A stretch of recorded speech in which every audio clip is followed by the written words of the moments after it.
Wars in the future may not begin with bullets, they may begin with the ships refusing to move. Jai Hind viewers, my name is Prashant Singh, and today the topic of my lecturette is the South China Sea, the quiet center of global power. So, to begin with, the South China Sea is not just a body of water, it is a strategic crossroads. Nearly one third of global maritime trade and a major share of energy shipments pass through it. Whoever controls this sea influences global supply chains, regional stability, and economic security.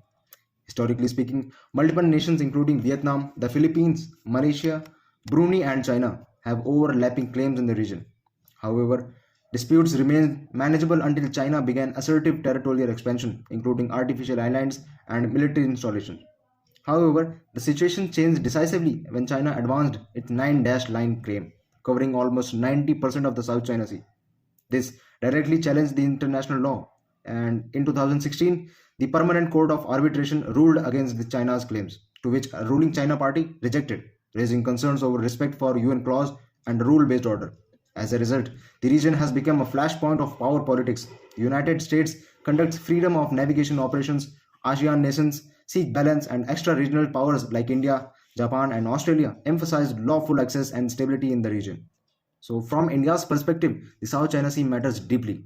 Over 55% of India's trade passes through these waters. India supports freedom of navigation, peaceful dispute resolution, and respect for international law without taking sides on sovereignty claims.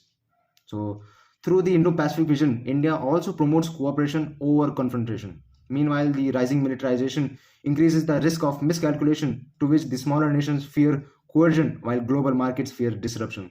Stability here is no longer a regional issue, it is a global one. So, looking ahead, the future of the South China Sea will test whether power follows rules or force.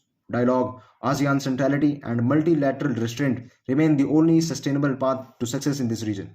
So, at last, to conclude upon my words, I would like to say that the South China Sea will decide whether the ocean remain highways of trade or front lines of rivalry. Thank you. That was all. Jai Hind.